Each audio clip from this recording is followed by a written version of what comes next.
Welcome, folks. This is Inside the Leader's Mind, and I am David Susan. Welcome. I'm so excited for our guest today. Our guest is Kim Barnes. She's an author, entrepreneur, thought leader in the field of leadership and development. And her company, Barnes and Conti Associates, has been in the leadership development business for more than 40 years. She's the designer of She's the designer of many leadership development programs, has published books on influence, which we're going to talk about, and constructive debate, as well as internal consulting. Kim, welcome. Thank you very much, David. Happy to be here. Oh, I'm so excited to have you. I know we've chatted a little bit previous to this. I really interested in hearing how you got to where you are today, doing the leadership work, the influence work, and Mm. everything. Well, I started out as a second grade teacher, and I'm not sure things have changed that much since then, but they have, of course. Um, but I did that for many years. I was involved in special education for kids with learning problems. Then I began working with teachers, and then I went on from there to work with other adults and got very interested in leadership, studied it, worked with a lot of leaders and began Barnes and Conti, as you say, about 40 years ago. And we have focused very much on helping leaders be more effective, more successful. And our definition of the word leader is pretty broad.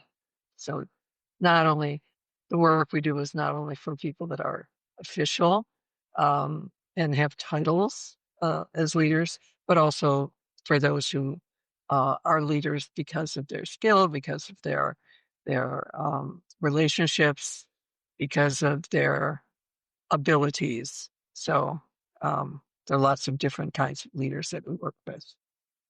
Well, I love that you designate that because so often people will say, "Oh, leader is you only have a specific title," but I really believe everyone is a leader in their own right. And you don't have to have a title to lead. I mean, that's something I talk about a lot in my keynotes and my presentations.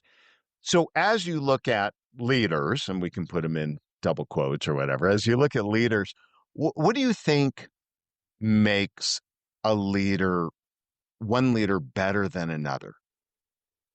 And I don't mean they're battling it out. I just mean in general, you think about great leaders. What is it they're doing differently? They're doing better than others. Well, I think in the first place, to be a leader, you sort of that implies that there's a destination. And I think the best leaders have a pretty clear idea, even though it may change, but they always have a destination in mind. In other words, where am I going to be leading people to? Okay. And there are a lot of leaders or people who think of themselves or are considered leaders who I think are confused about that. And it's very difficult to lead people somewhere if you don't know where you're going. I think there's something in Alice in Wonderland about that. I Yes, want if to you don't know. elaborate on that because that's fascinating when you say some leaders don't know where they're going or they don't, however you phrase that. What do you mean by that? I think there are people that recognize that they have a set of responsibilities, that there are some people that report to them, um, but they haven't really uh, either been told, in some cases, bought into, or created a sense of the destination they want to lead people to. And I think sometimes people think of it as a title or a set of responsibilities, but not as part of a journey. Why do you think this happens in an organization? Well, I'm inclined to say it's because people haven't done very good leadership development, and that people don't see it um, as as something that they have to embody, as something that they have to. communicate as something that they have to make important to other people in the organization. It's interesting. The There's the word leadership can mean a lot of different things, and I think unless um, an organization is pretty clear about what they mean by leadership, um, it is very difficult for people to fulfill the expectations that may not be clear. Yeah. It's fascinating that you said this. You're one of the first that's really said this and articulated it, this kind of definition of leader. It's not just having people or getting work done through others, which is one way I look at leadership, right? Because I don't need employees. I don't need a team if I could do it all myself. But more importantly, it's true. It's leading it. What is the destination? Where are we going? And I was going to say there's a trend now with OKRs, right? Objectives and key results, where they're trying to get greater alignment in organizations because of this exact problem is that it's like, okay, here's where we're going. But along the way, especially in these bigger corporations and some of the corporations I work with, is we kind of lose track of that and we kind of get and I guess here's the question. Do you see that people are kind of caught up in their own little world and they kind of forget the bigger picture of that with that alignment? I do think so. I think people get maybe early on they have a sense of the destination, but then they get very caught up on, well, how are we going to get there? And they lose track of where they're going. What the Um, destination and is. yeah, I mean, you really have to keep that in front of you if you're going to get other people to go there with you. Well, it's kind of like you're a boat out on the ocean. You know where you start, you go, okay, I know where we're going, but along the way, you stop looking at the map and you're just worried about, hey, is the ship floating? And you're like, great, we're doing a great job. We're getting there. We don't know where we're going, but man, we're getting there really fast. That's Well, I hilarious. I think love that. it was Lewis Carroll. I think it was Lewis Carroll who said, "If you don't know where you're going, any road will get you there." I love that. I love that quote. When you look at organizations and you look at people we'll call it leadership to your broad definition, right? You don't have to have a title to lead. I know you do a lot of work in influence. Tell me a little bit about that and the importance of influence in leadership or in a corporation or business. Well, you said it earlier, David. You probably can't do absolutely everything yourself in order to achieve important objectives that you personally have or your organization has. So you need to be able to get something done through other people that is done in order to help you get where you want to go, right? And so influence is the way we do that. Influence is a two-way process. I influence you, you influence me. It's a peer-to-peer kind of relationship, regardless of what your titles might be. Um, in other words, if I say you do it basically because I'm your boss, I'm not influencing you, I'm using power, right? And if I try to get you to do it without do something without being clear and honest with you about what it is I want you to do or why I want you to do it, that's probably going to be done through manipulation. But influence is done openly. You're very clear about where you want to go, what you want the other person to do to help you get there or to help themselves get there. And it's a kind of communication that has an objective attached to it. Okay. So in other words, I'm not just telling you this because it's interesting. I'm telling you this because there's something, some action that I would like you to take in order to achieve this. So y- I know this is a focus of yours. What is the big benefit that you see of individuals that are better at influence this way versus threat intimidation, manipulation? How is it helping? What are the benefits to the individuals? What's the benefit to the organization? Well, it's always easier to get things done if the person to get things done through someone else if that person is doing it willingly and they're choosing to do it. And the thing about influence is people make a choice to act. Okay. And if you've influenced them successfully, their choice is going to be, yes, I will do this. If you are not successful, um, maybe you need to change your timing. Maybe you need to change the the action that you're asking them to do. Maybe you need to get someone else to do it and influence them. So um, it's a broad topic, but it is one that is essential to leadership. You know, knowing how to influence others in order to achieve things that you couldn't achieve by yourself. Yeah.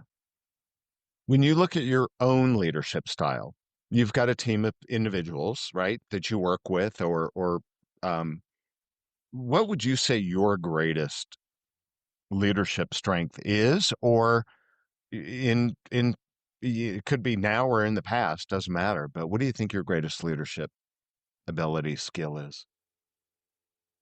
Well, one skill that I have is asking people questions. And I do think the job of a leader is to identify the destination and invite people to go there with you, but not necessarily to tell them how to do it. So it's really a good idea if you're able to invite people to participate in the conversation about how are we going to get there? What's the best way to go? Who do we need to engage? You know, who else needs to be part of this? What are some things we need to do first in order to be able to get to where we want to go? So um, I think I'm pretty good at including people, involving people, asking people how to do something in a way that's successful for them and successful for me. And would you say that that is your leadership superpower, or do you have another superpower? I think my other superpower is I'm really flexible. Which is if it doesn't work this way, let's try another way. And one of the things that we teach when we're teaching people to be better influencers is we make sure they've got a lot of different skills so they don't have to do it the same way all the time or to everybody. So we teach them some behavioral skills. We teach them a way of establishing objectives. We show them a way to plan for an influence opportunity, and always to keep that objective in front of them. So you can tell, am I getting closer or am I getting farther away from what I'm trying to achieve? And how much do you have to use these approaches, skills in your own organization, you personally? Um, I think I think I've internalized them so much, David, that I probably use them most of the time. Um, if I'm if I find myself doing something else, I better have a good reason for it. In other words, there are going to be times in any leader's experience where you have to use power if you have it. Um, it's the fire in a crowded theater or the burning platform kind of thing. So there Right, are you don't certainly have time times. for right, you don't have time to kumbaya. You just got to get it done. Well, and I don't consider influencing kumbaya, Right, but right. But it does take more time. it takes more It and does, more thought and more thought, and more absolutely, and patience. yes, and more curiosity, I would say. So I think one of the underappreciated um, skills, if you will, of leadership is curiosity. I don't necessarily have all the answer, or maybe I don't have the best answer. So, what do you think? What are some other options? Well, we could do it that way, but what else could we consider? So it's recognizing that the people that you lead have ideas, that they have um, probably some different ideas and maybe even better ideas than you have, and tapping into that. If I already know everything, if I'm the smartest person in the room, I better get in another room because I'm not going to learn it. Yeah, absolutely, absolutely. Yeah, what's the I don't know if it's Confucius, the whole thing when your cup is full, something like when your cup is full, there's no room to add more or something like that. You gotta, yeah, basically, once you think you know it all, it's the same idea. What do you think, I'll, sh- go ahead, sorry. I'll share a brief story with you about that. I I would was love that. once working with, yeah, I was once working with a young leader who had fairly recently been put in this particular position. And he was having a terrible time. That's why I was called in to work with him. People were quitting his group. He wasn't getting anything done. People seemed to resent him, and he just really couldn't figure it out. And so I, I learned a little bit from talking with his boss and talking with some of the people that he worked with. And I said, I'd like you to try an experiment. It turned out he was one of those people that always had all the ideas. He liked being the smartest person in the room. And so I said, in the next meeting that you're having, where there's going to be a customer there, I'm going to ask you to keep quiet for the first hour of the meeting. After that hour, fine. Um, so he did that. And I came back to meet with him afterward. And I said, how'd it go? And he said, well, it was kind of amazing. So I really had to keep my mouth shut, and it was very hard for me. But I was very surprised that as the meeting went on, the people on my team had a lot of ideas. They were really helpful. They came up with some act, actions that could be taken. The customer was really happy, and even when the hour was up, I actually didn't have anything to say except thank you. And he was amazed because he had never considered the possibility that other people might have what was needed in Imagine the that. situation. Yeah, imagine that other people actually have some smart ideas too. I love that. I love that. As you look at organizations, folks you've worked with, leaders, especially today, what do you think are some of the biggest challenges leaders are facing in today's world, especially as it relates to leading people, teams, things like that? Mm. Well, there are many, and they're different for different people. But among them, I think there's some generational issues that um, the people who are coming into leadership now um, are quite different from the people that were have been there for a long time. These people are not only digital natives, but they're people that are very used to being very fluid and flexible and working in a lot of different ways. And they're used to having a lot of autonomy. And so for people that are from previous generations, that's a little harder for them to handle. And so they need to learn some something about keeping their mouths shut and their ears open and using their curiosity to find out. Maybe you'll learn something from these new folks.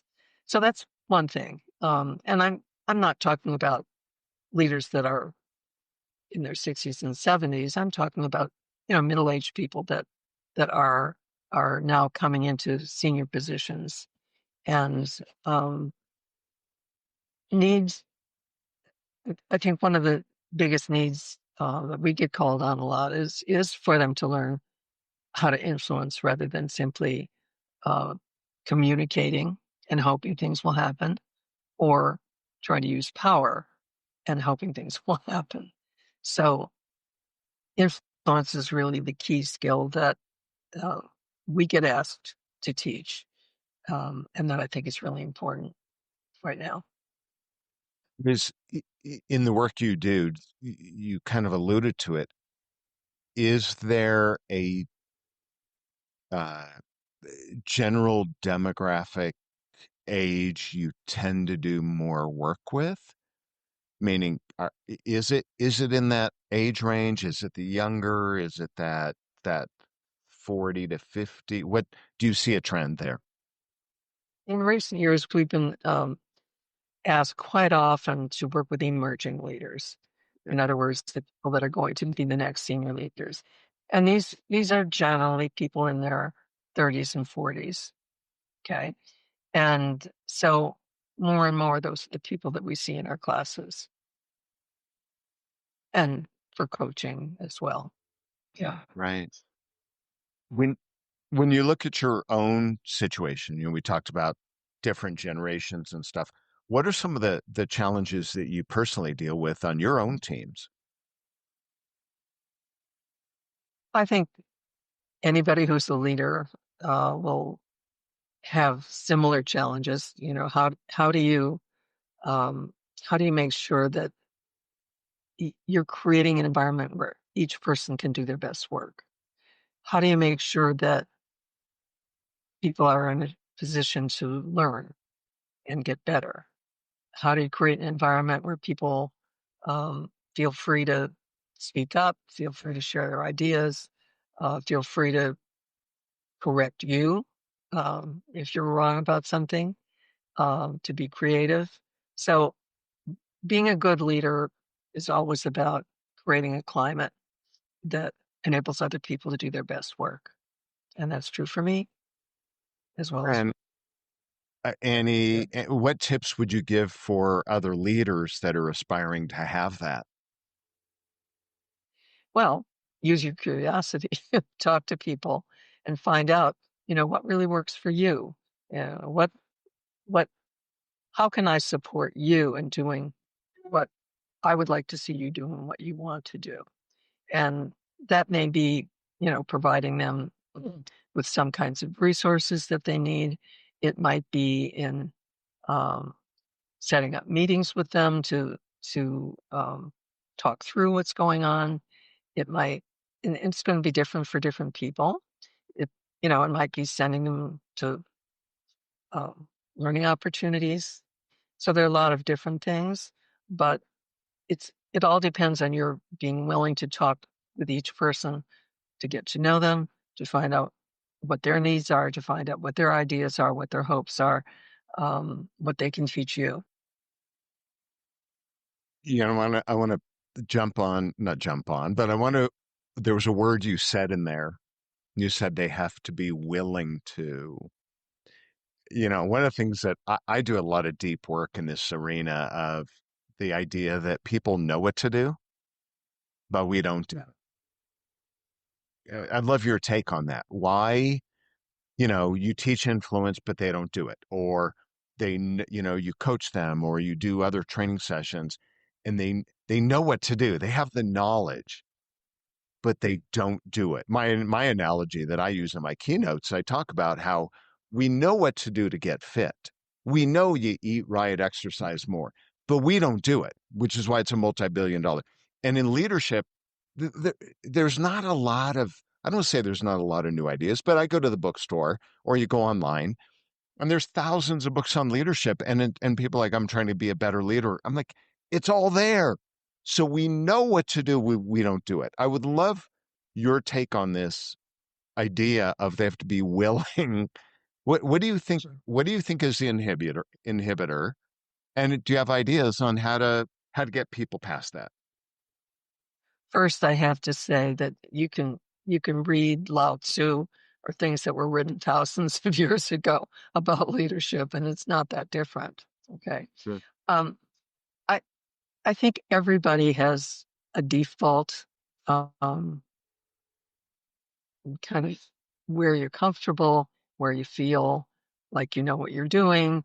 Um, you have a sense of competence, and it's very hard to try something new um, without falling back into your default. Okay. So I might have gone to a course and learned how to speak differently or influence differently or negotiate differently. But when I'm in the real situation, it's always tempting and easy and sometimes um, almost impossible not to fall back into my comfort zone. So I think that's uh, part of the self training that's involved uh, when you've learned something new is you have to put yourself over and over again in positions where you have to use that skill.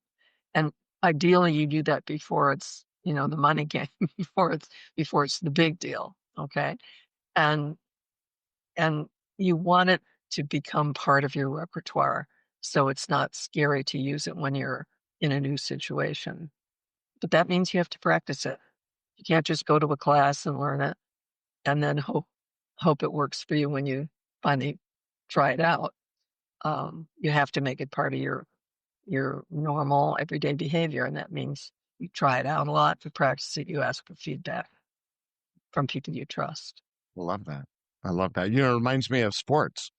In sports, you learn a new technique, and it's not like you say, "Okay, I learned it," and then you have, let's say golf, you got the golf tournament, next month, and expect to know it. It's you got to make it that muscle memory, and it's all that practice that leads up to the time you need it. And I think that's the mistake is for whatever reason in business people don't do this. They practice live. It would be like, here's this technique, but I'm not going to practice it until I'm actually in the tournament. And that's what they do. And then they fail at it. And then they wait till the next tournament to try it again. Versus this is the routine. And I think the word that comes to my mind is intentional. It's got to be intentional. No, but you also need some backup. I used to work with somebody that coached athletes, top athletes, and he didn't coach them to do the physical thing. He coached them to do the mental thing. Mm. And what he taught me, I think, is the importance of not only teaching people how to do something well, but how to recover. Okay, and that when you're playing sports, it's really important for you to be able to recover when you make a mistake because you're always going to make a mistake. Right. The same thing is true with influence, with leadership. Um, Being aware of what happens when this doesn't work. Right. What what backs that up? How am I going to recover? And when you practice, if you really want to move forward, you're going to practice with somebody that'll challenge you, so that what you do doesn't always work, and you get a chance to try your recovery strategy. Right. And that's where mentors, coaches can come in. Yeah. Peers and your peers, having a peer that you can go back and forth with and say, hey, let's hold each other accountable. Kind of like a workout buddy. It's the same idea. Oh, totally. In fact, we use that metaphor quite a lot. There you go. Tom, I want to wrap with one last question, and then I'll ask you how people can reach you, etc. But last question is this: what is a question you wish people would ask you, but they don't? They don't know to ask you about anything. I think it's useful to ask people, to ask me or anybody else, how did you come to that conclusion? That's a kind of question when people ask me, it really makes me think and it really makes me question.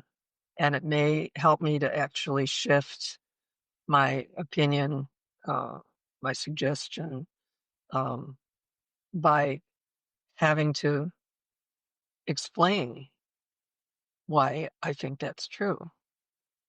And I think that's one of the most powerful things you can do. Rather than if you disagree with somebody, for example, rather than getting into an argument, it's much more useful to be curious and say, well, how did you come to that conclusion? And listen as the other person explains it. And then you can say, well, here's how I look at it.